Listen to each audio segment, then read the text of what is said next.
Dalam acara pagi hari ini, maka saya berada di depan gereja Sion. Anda lihat ini gereja Sion adalah salah satu gereja tertua di tanah Minahasa, yaitu gereja Masehi Injili di Minahasa yang sekarang disebut dengan Jemaat Sion. Nah, saudara-saudara, ini berada di pusat kota Tomohon. Ya. Adalah jemaat yang keempat dalam penginjilan dan Sendling Genootschap atau NZG. Nah, pertama-tama itulah mereka memulai pekerjaannya. Kita sudah ketahui di Tondano oleh Riedel, dan kemudian di Languan oleh Swartz, dan kemudian di Amurang oleh Herman. Baru kemudian yang keempat, maka mereka memberi perhatian ini di kota Tomohon. Di kota Tomohon ini penginjilnya yang pertama, yaitu yang paling dikenal itulah Matern dengan istrinya.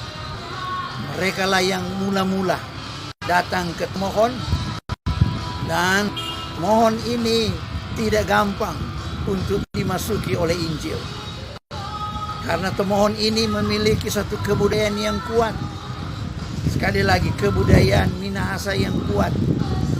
Karena pusat kebudayaan boleh dikatakan waktu itu dia berpusat di daerah Tomohon ini. Yaitu lebih khusus sebenarnya dia di Kinilo. Karena dalam sejarah Minahasa, maka setelah pusat itu berpindah dari sekitar Batu Pina Betengan di daerah Kawangkoan atau Tompaso, kemudian pusatnya itu dia beralih ke Kinilo, dan itu yang kita ketahui bersama itu. Dan oleh karena itu, ketika hendak misi masuk di daerah Tomohon, maka dia harus bergumul dengan kebudayaan yang telah mengakar menguat di daerah ini. Dan itulah sebabnya Matern sangat sulit untuk memenangkan yaitu masyarakat Tomohon untuk dibawa kepada Injil. Nah, saudara-saudara, Matern ini tidak lama bekerja, karena pada tahun 1840 istrinya sudah meninggal. Jadi mereka suami istri datang kemari. Dan kemudian 2 tahun kemudian disusul oleh Matern sendiri. Untuk masuk kota Tomohon, mereka itu yang dari Eropa itu sulit beradaptasi dengan keadaan. Tetapi mereka boleh bekerja walaupun waktu yang relatif singkat itu. Jadi ya hanya beberapa tahun, 3-4 tahun saja mereka bekerja di Tomohon. Kemudian mereka dipanggil oleh Tuhan. Tetapi mereka telah memberikan satu landasan sebenarnya, yaitu landasan tentang adanya kekristenan yang memiliki yaitu satu peradaban yang lebih, karena dapat meningkatkan pengetahuan yaitu satu masyarakat. Dan oleh karena itu mereka tidak bisa masuk langsung dengan Injil. Mereka harus masuk melalui pendidikan. Dan itu yang dibuat oleh Matern. Begitu banyak sudah ada sebenarnya murid-murid Matern. Tetapi kemudian ketika Matern sendiri meninggal pada sekitar tentu tahun 1842,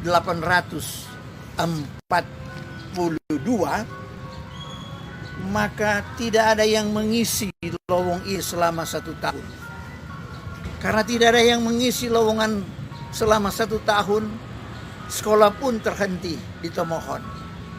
Masyarakat kembali seperti semula, kembali kepada kebudayaannya. Padahal baru sedikit saja orang, 1-2 orang.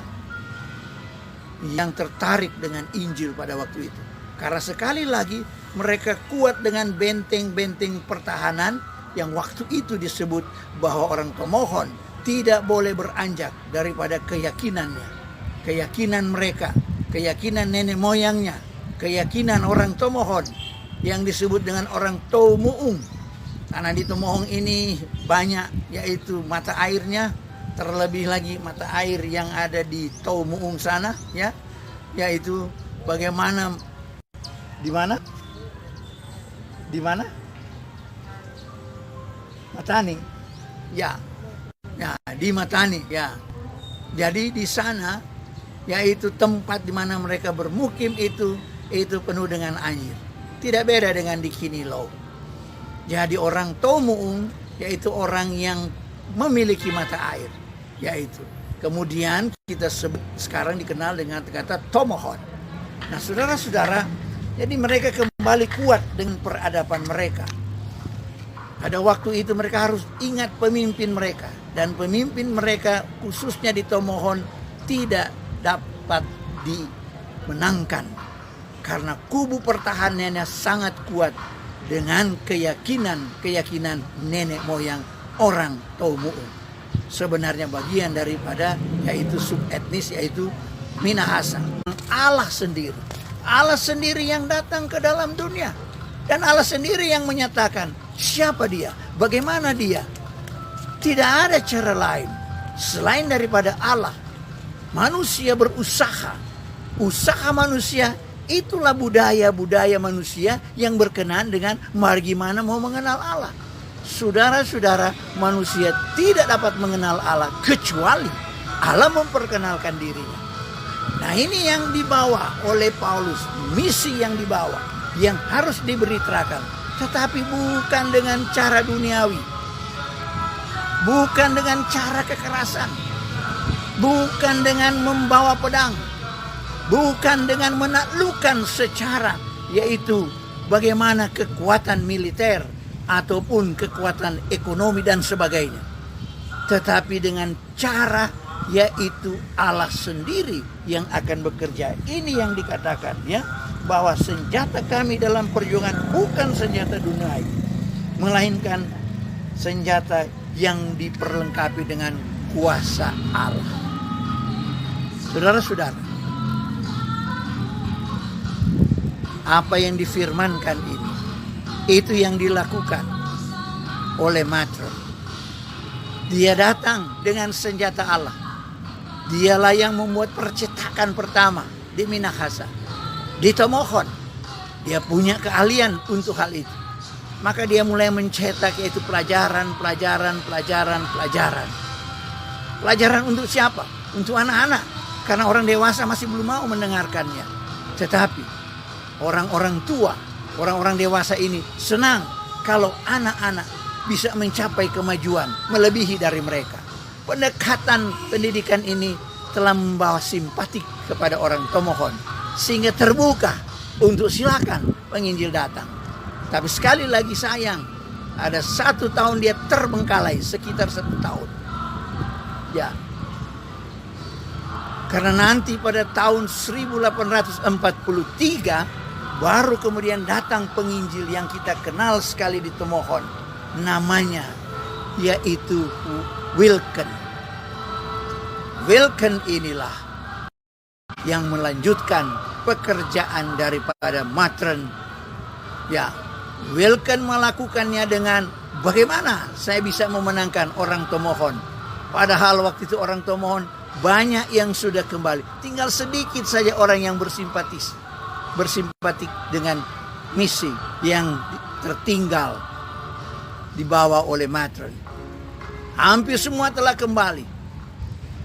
Tapi Wilken berusaha bagaimana mendekati orang Tomohon. Sulit mendekati orang Tomohon karena apa? Karena saudara-saudara, orang Tomohon itu sama dengan orang Minahasa. Mereka begitu rajin dalam kerja. Mereka begitu rajin dalam berkebun. Bertani mereka begitu rajin. Siang itu hari tidak dapat mereka temukan orang Tomohon ada di rumah. Lebih khusus pria-prianya. Yang ada itulah anak-anak dengan ibu-ibu mereka yang ada di rumah. Sedangkan para prianya mereka berada semua di kebun. Jadi ketika mereka pulang malam, mereka sudah agak capek, habis makan, dan mereka siap untuk tidur karena akan bekerja lagi untuk besok. Tambahan pula, lampu di Tomohon tidak begitu banyak diperhatikan, karena bagi mereka cukuplah siang itu mereka berkarya, cukuplah siang anak-anak melakukan kegiatan, tetapi malam pakai saja untuk tidur. Sehingga lampu mereka di sana juga jarang. Begitu menurut catatan. Sehingga sulit bagi Wilken untuk bagaimana caranya dia memenangkan akan masyarakat. Kalau demikian, kapan ada waktunya masyarakat ini? Nah, saudara-saudara, orang malam yang ada di Tomohon itu hanya pos penjagaan saja. Jadi setiap malam itu bergantian ada pos penjagaan malam. Nah, karena itu ada beberapa orang yang bergilir. Secara masyarakat itu diberikan yaitu giliran untuk menjaga malam. Dan di pos itu mereka tidak tidur, tetapi situ mereka juga bercakap. Di situ mereka membakar macam-macam agar supaya tidak mengantuk, untuk siaga terhadap penjagaan kota Tomohon ini, atau orang daerah pemukiman orang Tomung ini. Disitulah Wilken datang. Wilken datang dengan yaitu melamar juga, karena dia sudah tinggal di Tomohon, maka dia juga mau menjadi yaitu penjaga malam. Tetapi malah dia menjadi penjaga malam, banyak waktu dia berikan menjadi penjaga malam. Dan orang Tomohon senang juga bahwa ada teman-teman yang lain untuk bertukar pikiran, apalagi malam-malam hari. Dan akhirnya saudara-saudara, dari situlah Wilken mulai bercakap-cakap bagaimana kita mengenal Allah yang sebenarnya. Apa yang kita takuti, apa yang kita harapkan. Orang Tomohon sudah tahu tentang adanya sesuatu yang akan membawa mereka apabila juga mereka meninggal dalam dunia ini. Karena orang Tomohon juga percaya kalau kematian mau kemana. Nah, mereka punya keyakinan-keyakinan. Lalu mereka punya keyakinan ada kasendukan. Itu kasendukan itu sama dengan keyakinan bahwa Kristen itu ada hidup kekal bersama dengan Allah. Dari sanalah mereka menyatakan itu kasendukan, itu hidup kekal itu cuma ada di dalam Allah, tidak ada di luar Allah. Saudara-saudara, para penginjil ini mereka mau memperkenalkan Allah sesuai dengan Alkitab. Allah sesuai dengan Allah, yaitu kehendak Allah sendiri. Allah pencipta memiliki jalan untuk memperkenalkan kepada manusia. Orang Tomohon mulai bersimpatik. Apalagi yaitu ketika Wilken mendapatkan seorang yang dapat diandalkan, yang juga cakap mengajar. Dan dia membuat suatu yaitu sekolah di rumahnya. Dan itulah yang kita tahu dengan nama Wohon. Saudara, Wohon inilah yang kemudian menjadi awal daripada murid Wilken. Kemudian mereka itu menjadi satu kelompok. Dan kelompok inilah yang kemudian memberitakan. Dan ketika memberitakan, maka memang Tomohon masih agak lambat. Karena sekali lagi budayanya sangat kuat. Tetapi orang Saroinsong, dia mulai tertarik. Sehingga pemimpin di Saroinsong itu menjadi orang pertama pemimpin dibaptis dalam kekristenan. Dan di sanalah mulai kekristenan itu menjadi sesuatu yang mulai diincar, diingini oleh masyarakat Tomohon. Dan Wilken mulai bekerja. Selain dia membawa anak-anak mereka untuk dididik supaya bagaimana menjadi sama dengan masyarakat dunia yang lain, terutama Eropa, tetapi juga dalam keyakinan. Keyakinan apa? Sekali lagi, keyakinan yaitu untuk mengenal Allah. Pengenalan Allah yang benar. Kalau Anda merasakan ada sesuatu kekuatan di dalam diri, itu secara alamiah ada. Tapi siapa dia? Bagaimana dia? Nah, itu harus dikenal menurut Allah. Bukan menurut pengalamanmu, bukan menurut cerita-cerita nenek moyangmu, tapi bagaimana cerita Allah sendiri. Itu penginjilan. Penginjilan itu adalah masuk di semua kebudayaan, mempengaruhi semua kebudayaan. Bahkan kalau kebudayaan itu berbeda dengan Injil, berbeda dengan maksud Allah, berbeda dengan kehendak Allah, berbeda dengan pengetahuan tentang Allah, maka itu perlu diadakan perubahan.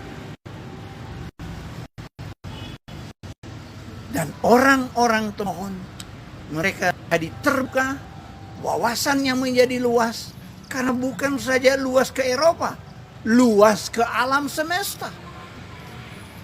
Wawasannya tidak lagi melihat bahwa kekuatan ada di pohon. Mereka tidak lagi melihat bahwa kekuatan itu adalah sesuatu yang harus diramu sedemikian rupa. Tidak. Allah itu datang di dalam Kristus, dan dengan doa dan dengan firman Allah kita dapat mengenal Allah dan dekat kepada Allah. Allah berbicara kepada kita lewat firman Allah. Kita berbicara kepada Allah lewat doa. Bahkan Allah membuat satu himpunan agar supaya orang-orang yang percaya kepadanya boleh sungguh-sungguh hidup bersekutu dengan Dia. Bagaimana caranya? Mulailah mereka diajar tentang perlu ada persekutuan umat yang percaya. Dari rumah Welcome ini, dari tempat khusus, dari sekolah yang dibangun, kemudian juga ada gereja dibangun di sana, supaya setiap orang tomohon yang telah menerima Yesus Kristus, mereka yang percaya tentang jalan Allah dengan cara Allah, mereka yang percaya tentang Allah yang pencipta ini, Allah yang maha kuasa ini, maka mereka harus datang ke gereja. Karena tidak lagi ada Allah lain, betul. Tidak ada lagi penguasa lain, betul. Dialah Allah pencipta, Dia yang telah menyatakan diri, membuat jalan kebenaran, bahkan mendapat hidup yang kekal. Itu sebabnya Wilken dan kawan-kawan menyatakan tidak ada orang yang dapat sampai kepada Bapa, karena Yesus itulah jalan, Yesus itulah kebenaran, dan Yesus itulah hidup. Dan inilah hasilnya gereja Sion sampai dengan saat ini. Saudara-saudara, Injil itu diberitakan untuk merubah cara berpikir yang salah. Kita hidup dalam kebudayaan, tetapi kebudayaan kita harus dinamis dan harus progresif. Tidak bisa kebudayaan itu hanya tinggal sebagaimana itu adanya. Perlu ada peningkatan, perlu ada pemikiran yang lebih baik, lebih tentu sesuai dengan kehendak Allah. Jadi saudara-saudara, jangan kita kembali. Kita boleh mengingat kita memiliki kebudayaan yang ditinggalkan oleh orang-orang tua. Tetapi maknanya, intinya bukan kami yakini sekarang. Ingat saja itu. Tetapi keyakinan kita sekarang, kita ada di dalam Injil, kita ada di dalam Kristus, kita ada di dalam jalurnya Allah. Gereja Sion menjadi pusat Allah tinggal di Minahasa. Karena Sion itu adalah tempat Allah. Allah tinggal dan Allah mulai dari Sion. Itulah yang terjadi Sion yang ada di Yerusalem, yang diibaratkan juga Sion di Minahasa dulu. Kemudian karena pusatnya gereja di sini, maka kemudian kita kenal dengan jemaat Sion. Saudara-saudara, ini firman Allah sekaligus perjalanan sejarah yang dapat kita lihat bagaimana Injil yang dinamis itu, Injil kekuatan Allah itu merubah suatu masyarakat dari Tomuung dengan kekuatan-kekuatannya, benteng-benteng kepercayaannya yang lampau, berubah menjadi Kristus. Itulah kekuatan Allah dan kuasa Allah.